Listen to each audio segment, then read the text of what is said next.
Good morning class. आज हम solid state में पढ़ेंगे मैग्नेटिक प्रॉपर्टीज ऑफ सॉलिड्स।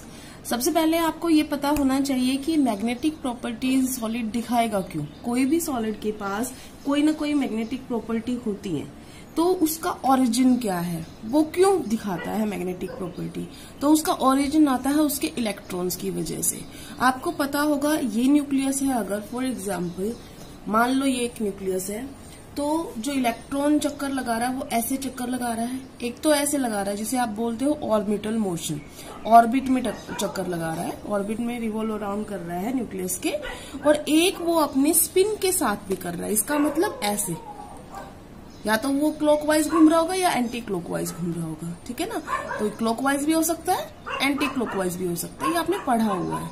तो इसका मतलब इलेक्ट्रॉन जो वो इस तरीके से चक्कर लगा रहा है, ये भी घूम रहा है, ऑर्बिटल भी कर रहा है और स्पिन भी कर रहा है।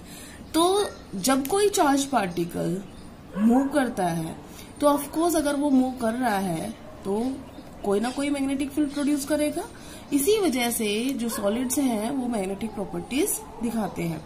हर एक इलेक्ट्रॉन के पास अपना कोई मैग्नेटिक मोमेंट होता है, ठीक है, क्योंकि वो चार्ज पार्टिकल है और वो मूव कर रहा है, तो मैग्नेटिक मोमेंट होता है। इस मैग्नेटिक मोमेंट को हम बोहर मैग्नेटोन से मेजर करते हैं, और कई बार देखा होगा पीछे ऐसे लिखा होता है म्यू वी। जो बोहर मैग्नेटोन की वैल्यू देखी होती है, तो वो ये उसका, जैसे केल्विन को आप के से डिनोट करते हो, बोहर मैग्नेटोन को हम म्यू बी से डिनोट करते हैं, और मैग्नेटिक मोमेंट की ये यूनिट हो गई। अब बात करते हैं कि 1 बोहर मैग्नेटोन कितने के बराबर होता है। तो 1 Bohr magneton it is equal to 9.27 into 10 की पावर -24 एम्पियर मीटर स्क्वायर। ये तो हो गई थियोरिटिकल बातें। अब जो हम बात कर रहे थे वो समझ में आ गया आपको कि इलेक्ट्रॉन जो है स्पिन भी कर रहा है, ऑर्बिटल मोशन भी कर रहा है। स्पिन मोशन और ऑर्बिटल मोशन की वजह से जब कोई चार्ज पार्टिकल मूव कर रहा होता है तो मैग्नेटिक फील्ड जनरेट होगा। इसी वजह से उसके पास एक ऑर्बिटल मैग्नेटिक मोमेंट है, एक स्पिन मैग्नेटिक मोमेंट है। तो इन सबको मिला के आप ये समझ लो कि इलेक्ट्रॉन एक टाइनी मैग्नेट की तरह काम कर रहा है, ठीक है। इतना समझ में आ गया। अब बात क्या करते हैं कि इस मैग्नेटिक प्रॉपर्टीज के आधार पे कितने में क्लासिफाई किया सॉलिड को। तो क्लासिफिकेशन पढ़ रहे हैं हम मैग्नेटिक प्रॉपर्टीज के हिसाब से। तो सबसे पहले हम पढ़ रहे हैं 5 टाइप का है बेटा, ये 5 टाइप्स के मैग्नेटिक सब्सटेंसेस पॉसिबल हैं। तो फर्स्ट है पैरामैग्नेटिक सब्सटेंसेस। ये टर्म्स आपने पहले भी सुनी होंगी, पैरामैग्नेटिक, डायमैग्नेटिक। तो पैरामैग्नेटिक क्या है? पैरामैग्नेटिक सब्सटेंस जो होते हैं, जब आप एक्सटर्नल मैग्नेटिक फील्ड अप्लाई करोगे तो ये वीकली अट्रैक्ट होती हैं, weekly attracted by external magnetic field. कि बाहर से जब हम लगाएंगे मैग्नेटिक फील्ड तो ये अट्रैक्ट दिखाती है। जब तक आप मैग्नेटिक फील्ड रखोगे तब तक ये मैग्नेटाइज रहेंगी।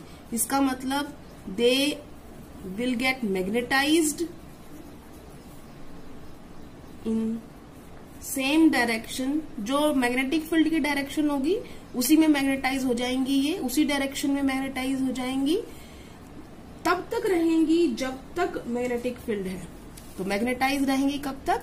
इन मैग्नेटिक फील्ड, मतलब जब तक मैग्नेटिक फील्ड रहेगा उसी डायरेक्शन में जिसमें मैग्नेटिक फील्ड की डायरेक्शन आपको पता है नॉर्थ से साउथ होती है, तो उसी में वो मैग्नेटाइज रहेंगी। अगर आपने इसका मैग्नेटिक फील्ड खत्म कर दिया तो वो अपना लूज कर देती है मैग्नेटिज्म, लूज देयर मैग्नेटिज्म। इसका मतलब जो वो मैग्नेटाइज हुई थी एक्सटर्नल मैग्नेटिक फील्ड लगाने पर, अगर हम वो हटा देंगे तो वो मैग्नेटिज्म उसका खत्म हो जाएगा, ठीक है।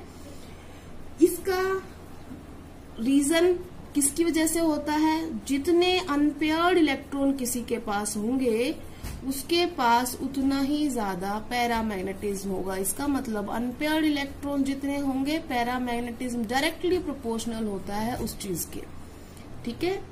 तो अब फॉर एग्जाम्पल हम कोई भी ले लेते हैं, तो कौन कौन से इसके अंदर एग्जाम्पल आएंगे? फॉर एग्जाम्पल जैसे आपने ऑक्सीजन का मॉलिक्यूलर ऑर्बिटल डायग्राम पढ़ा होगा कभी 11th में, याद हो अगर आपको, तो अनपेयर्ड इलेक्ट्रॉन आते हैं उसके मॉलिक्यूलर ऑर्बिटल डायग्राम बनाते हैं तब, ठीक है ना। तो वहां पे जो बॉन्डिंग ऑर्बिटल होते हैं, एंटी बॉन्डिंग अगर आपको याद आ रहा हो थोड़ा बहुत, तो वहां पर 2 जो ऑर्बिटल होते हैं उनमें सिंगल ऑक्यूपाइड आता है ये, ठीक है। अब बात करते हैं कि कोई और भी अगर करना चाहे तो इसमें कई हैं, आयरन का 3+, क्रोमियम का 3+, कॉपर का +2, इन सब के पास अनपेयर्ड इलेक्ट्रॉन्स हैं।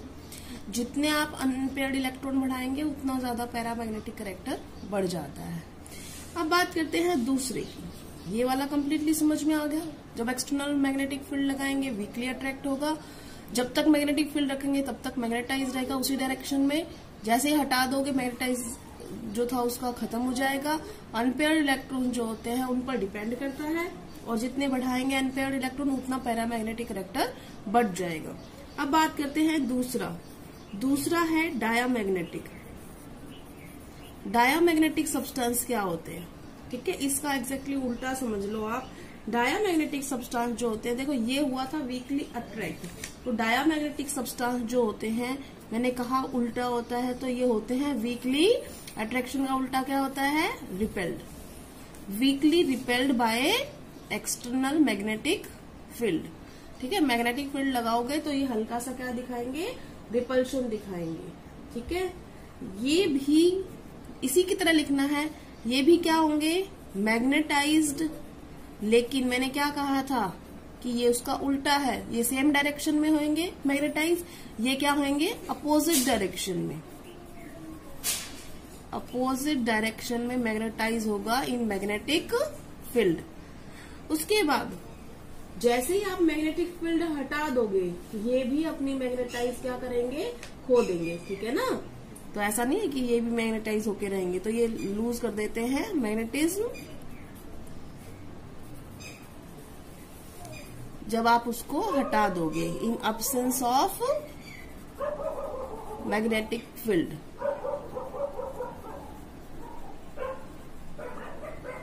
अब बात करते हैं कि इसका रीजन कौन है। इसका रीजन क्या था, अनपेयर्ड इलेक्ट्रॉन्स।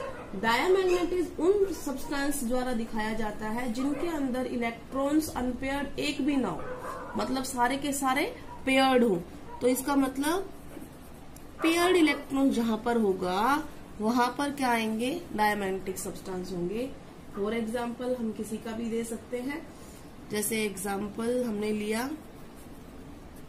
वाटर है, NaCl है, C6H6, बेंजीन हो गया, इन सब के अंदर पेयर्ड इलेक्ट्रॉन है, कोई अनपेयर्ड इलेक्ट्रॉन नहीं है। अब बेटा क्यों ऐसा हुआ कि ये ऐसे कर रहे हैं, देखो अभी हमने बताया था कि हर एक इलेक्ट्रॉन एक छोटे मैग्नेट की तरह काम कर रहा था। तो देखो इसमें क्या हो रहा था, इसने कोई अपनी मैग्नेटिक फील्ड की डायरेक्शन बनाई छोटा से ने, तो दूसरा अनपेयर्ड इलेक्ट्रॉन आएगा तो उसी की हेल्प कर रहा है ना, एक ही डायरेक्शन में एक मैग्नेटिक मोमेंट आ रहा है। इसके केस में क्या हुआ, एक इलेक्ट्रॉन कह रहा है मैं इस साइड मैग्नेटिक मोमेंट दूंगा, एक इलेक्ट्रॉन कह रहा है मैं इस साइड मैग्नेटिक मोमेंट दूंगा, क्योंकि यहाँ पर कोई भी अनपेयर्ड इलेक्ट्रॉन नहीं है, सारे के सारे क्या है, पेयर्ड है। तो इसका मैग्नेटिक मोमेंट दूसरे ने क्या कर दिया, कैंसिल कर दिया। इसी वजह से ये क्या करते हैं, रिपेल करते हैं जब हम मैग्नेटिक फील्ड लगाते हैं तब। अब बात करते हैं हम फेरोमैग्नेटिज्म की। फेरोमैग्नेटिज्म क्या होता है, जैसे आपने देखा होगा लोहा, कोबाल्ट, इसके अंदर क्या होता है, ये जब आप मैग्नेटिक लगाते हो, मैग्नेट के ऊपर चिपक जाती है ना, लोहे को आप देख सकते हो चुंबक की सहायता से चिपका सकते हो अपने ऊपर, उस चुंबक के ऊपर। तो इसका मतलब क्या हुआ कि फेरोमैग्नेटिज्म वो सब्सटेंसेस हैं जो बहुत स्ट्रांगली अट्रैक्शन दिखाती है, strongly attracted by magnetic field. और उसके बाद भी क्या हो जाता है बेटा, जैसे आपने पढ़ा था उसमें कि जब हम मैग्नेटिक फील्ड लगाते थे तो वो मैग्नेटाइज हो जाती थी, जब मैग्नेटिक फील्ड हटाते थे पैरामैग्नेटिज्म में खत्म हो जाता था। बट अगर फेरोमैग्नेटिज्म में मैग्नेटिक फील्ड लगा दिया तो ये फिर परमानेंटली मैग्नेटाइज्ड हो जाते हैं। परमानेंटली मैग्नेटाइज्ड का मतलब ये है कि अगर तुम मैग्नेटिक फील्ड हटा भी दो तो भी ये मैग्नेटाइज ही रहेंगे। ठीक है, तो अब इनके अंदर होता क्या है, तो क्या होता है, जो अब तीनों आएंगे उनमें सब में यही होता है कि मेटल जो आयंस हैं फेरोमैग्नेटिक सब्सटेंस के, वो ग्रुप में रहने लग जाते हैं। ठीक है ना, जो मेटल आयंस हैं वो सब सॉलिड के वो ग्रुप में रहने लग गए। पहले हम इलेक्ट्रॉन की बात करते हैं, अब इलेक्ट्रॉन का एक ग्रुप बन गया है। ठीक है ना, और वो ग्रुप जो है उनको बोल रहे हैं हम डोमेन्स। इलेक्ट्रॉन या आयंस का इनका ग्रुप्स बना हुआ है। ठीक है ना, इन ग्रुप का नाम हमने क्या दे दिया, डोमेन। अब इन डोमेन का मैग्नेटिक मोमेंट कुछ होगा, है ना। तो होता क्या है कि देखो शुरुआत में क्या होता है, हर एक का कोई ग्रुप पड़ा है इधर उधर, विदाउट हमने कोई मैग्नेटिक फील्ड अभी लगा नहीं रखा, रैंडम पड़ा था। जब हमने मैग्नेटिक फील्ड लगाया तो मैग्नेटिक फील्ड लगाने के बाद जो ये ग्रुप बन के डोमेन थे, इन डोमेन ने अपना सारा लगभग क्या कर लिया, सबकी डायरेक्शन क्या हो गई, सेम, एक जैसी। तो सारे के सारे डोमेन्स जो थे मैग्नेटिक फील्ड लगाने के बाद एक ही डायरेक्शन में अपना इफेक्ट दिखाते हैं। इस वजह से स्ट्रॉन्ग मैग्नेटिक इफेक्ट प्रोड्यूस होता है और इसी वजह से वो मैग्नेट भी बनता है और स्ट्रॉन्गली अट्रैक्शन दिखाता है with in the magnetic field. अब एग्जाम्पल कौन है, ऐसे सुना होगा आपने, बहुत बार देखा भी है। कौन अट्रैक्शन दिखाता है, आयरन दिखाता है, कोबाल्ट दिखाता है, निकल दिखाता है। ठीक है, तो ये हो गए फेरोमैग्नेटिक सब्सटेंस। फोर्थ पे आते हैं बेटा एंटी फेरोमैग्नेटिज्म। देखो नाम से ही पता चल गया होगा कि ये क्या दिखाएगा, एंटी फेरोमैग्नेटिक सब्सटेंस क्या दिखाएगा। सोचा क्या था कि फेरो होगा, बट हो क्या गया, उसका उल्टा। सोचा ये था कि इसके अंदर भी डोमेन्स ऐसे ही थे, रैंडमली अरेंज, वैसा ही बनाया ना मैंने ऊपर। लेकिन जब मैग्नेटिक फील्ड लगाया तो इन डोमेन्स ने एक दूसरे का अपोजिट कर लिया। तो मान लो मैंने अनइवन नंबर किया था, मैं अब इवन नंबर कर देती हूँ। तो इन्होंने क्या किया, ग्रुपिंग बना के एक दूसरे का इफेक्ट क्या था, डोमेन्स ने कैंसिल कर दिया। इसका मतलब एंटी फेरोमैग्नेटिक सब्सटेंस के अंदर हमने सोचा ये था स्ट्रक्चर सिमिलर है, बिल्कुल फेरोमैग्नेटिज्म जैसी है, तो फेरोमैग्नेटिक जैसा ही दिखाएगा, लेकिन उनके अंदर जो डोमेन्स हैं वो एक दूसरे के अपोजिटली हो जाते हैं। अपोजिटली ओरिएंटेशन की वजह से उनका कोई मैग्नेटिक मोमेंट नहीं आता। तो नेट मैग्नेटिक मोमेंट इनका सब्सटेंस का क्या आ गया, 0। ठीक है ना। कौन कौन से ऐसे सब्सटेंस हैं जो ऐसा दिखाते हैं, मैंगनीज ऑक्साइड जो है वो एंटी फेरोमैग्नेटिक सब्सटेंस है। सोचा ये गया था कि ये दिखाएगा फेरोमैग्नेटिक सब्सटेंस जैसा करेक्टर, बट वो दिखाता नहीं है, उनका मैग्नेटिक मोमेंट 0 आता है। लास्ट टाइप पे आते हैं, लास्ट टाइप है फेरी मैग्नेटिज्म या फेरी मैग्नेटिक सब्सटेंस। तो हम फेरी मैग्नेटिक सब्सटेंस पढ़ रहे हैं। इसमें क्या होता है बेटा, इसमें भी फॉर एग्जांपल हम वैसा ही रैंडम सा बना लेते हैं। इसमें भी डोमेन्स वाला, ये तीनों डोमेन्स वाले हैं।